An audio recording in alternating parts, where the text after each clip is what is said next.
vamos a retomar la filosofía de primero y vamos a empezar por el tema 1 para repasar los conocimientos. Os enfrentáis en principio a una nueva asignatura, una asignatura de filosofía que nos va a tratar de entender cómo es el mundo que nos rodea, de cómo está organizado este mundo que vemos, este mundo sensible, y cómo lo podemos explicar, cómo lo podemos entender. Entonces, lo primero que tenemos que saber es qué es el saber. Fijaros que el saber nos da una idea de probar, una idea de conocer, una idea de entender. Entonces, fijaros que siempre que hablemos de saber, lo tenemos que ver en relación con la realidad. Entonces, el saber es aprender, con H intercalada, un trocito de esa realidad, por medio de la cual la podemos transmitir ese conocimiento que tenemos a los demás sujetos e incorporarla a nuestra experiencia, ¿vale? Pero claro, ¿qué fuentes tenemos para saber? ¿De qué podemos disponer? Tenemos dos fuentes principales, que la vamos a repetir siempre a lo largo de toda la historia de la filosofía, que son sensibilidad y razón, o si lo queréis entender mejor, sentidos, el mundo de lo sensible, el mundo que nos rodea, y la razón por la cual podemos entender eso. La sensibilidad, esto del mundo de lo sensible, lo podemos entender por nuestra propia experiencia. Tocamos, vemos, sentimos. Sin embargo, la experiencia, evidentemente, depende de cada uno de nosotros. Va a ser siempre, en cierta medida, y muy importante, subjetiva. Sin embargo, la razón produce diferentes formas de saber, en general ligadas pues a la intuición, a la deducción, a la reflexión. Tenemos distintas formas de saber. Se pueden clasificar según distintos tipos.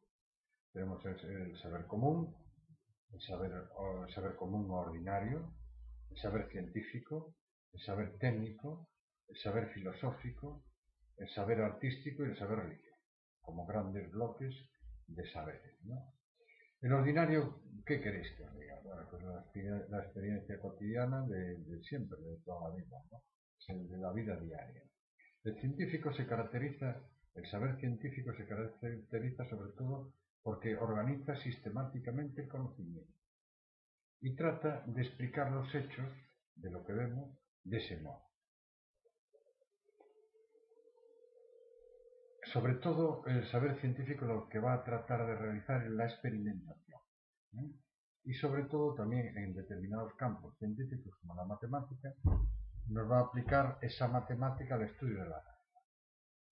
El saber técnico lo conocéis perfectamente, lo que intenta es controlar el mundo que nos rodea a través de la técnica. Con la ayuda de la técnica podemos hacer muchas cosas y sobre todo cambiar nuestro entorno.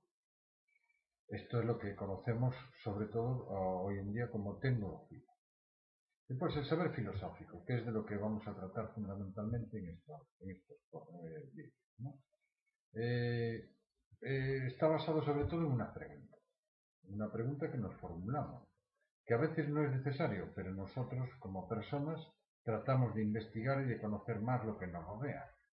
Por lo tanto, filosofar es pensar, no de cualquier manera, sino utilizando la razón. ¿La razón para qué? Para establecer argumentos de forma crítica y rigurosa, a fin de intentar entender la estructura fundamental de la realidad e incluso nuestra propia razón. ¿Vale? El saber artístico, bueno, pues está vinculado con la narración, con la explicación, con las artes plásticas. Y el saber religioso está relacionado con lo sagrado o con lo divino. Y es el tema fundamental de todas las religiones. Luego tenemos un concepto importante, que es el concepto de ciencia. El concepto de ciencia ya lo incluyo ahora mismo, ¿no? en este primer vídeo, para vosotros de primero. Está relacionado con episteme. Es una palabra que tenéis que incorporar a vuestro acervo cultural, episteme. Viene de Grecia, evidentemente, y decía un conocimiento superior, ¿eh? Hay autores que ya iréis hablando, es un término muy recurrente, ¿eh? Entonces, nos dice, la ciencia y la filosofía eran tipos de conocimiento. En tipos de conocimiento con pretensión o lo que es lo mismo, intentando alcanzar caracteres de universalidad, necesidad, inmutabilidad y eternidad.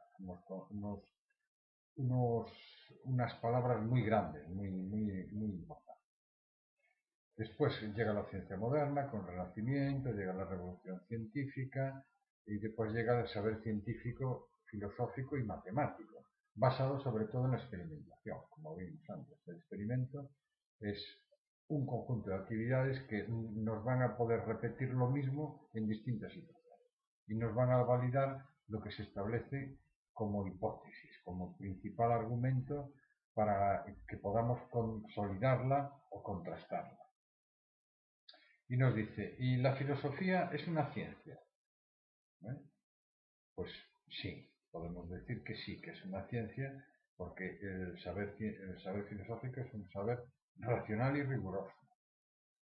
Es una ciencia racional y rigurosa. ¿Vale?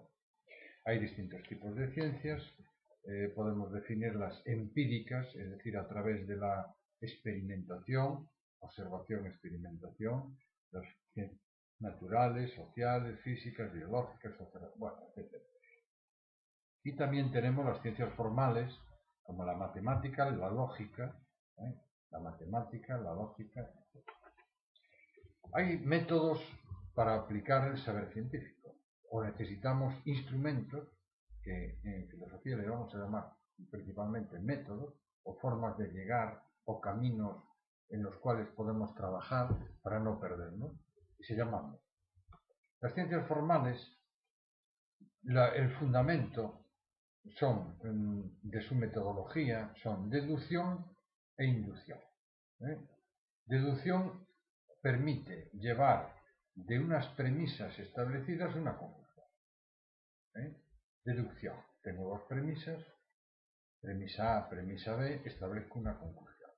Por lo tanto, se llama método deductivo. Método deductivo. Luego, en las ciencias tenemos el ideal metodológico. Y para establecer un ideal metodológico, algo que nos sirva para siempre, para lo más importante, podemos constituir los siguientes elementos. Tenemos axiomas, reglas de formación y de transformación, y teorías. Axiomas son los principios inmutables, en cierta medida, por el cual podemos implantar una determinada estructura para llegar a más adelante. O serían puntos de partida o puntos en los que nos podemos apoyar para llegar a construir una ciencia o una metodología científica. Luego tenemos, insisto, las reglas de transformación y transformación, y por último los teoremas, que son enunciados que podemos obtener deductivamente a través de los anteriores axiomas.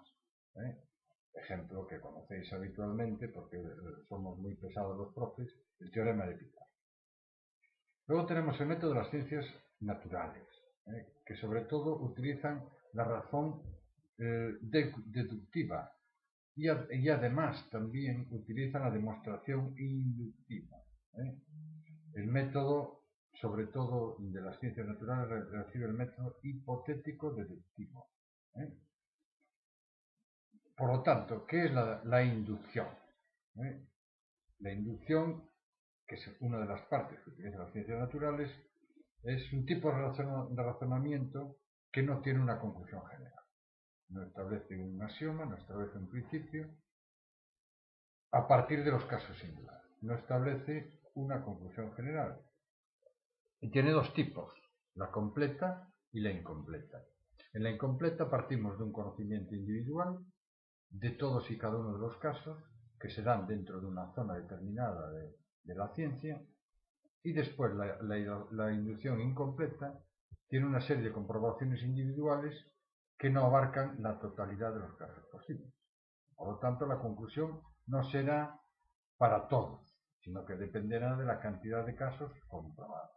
Es decir, no trato de establecer una conclusión general, sino que establece...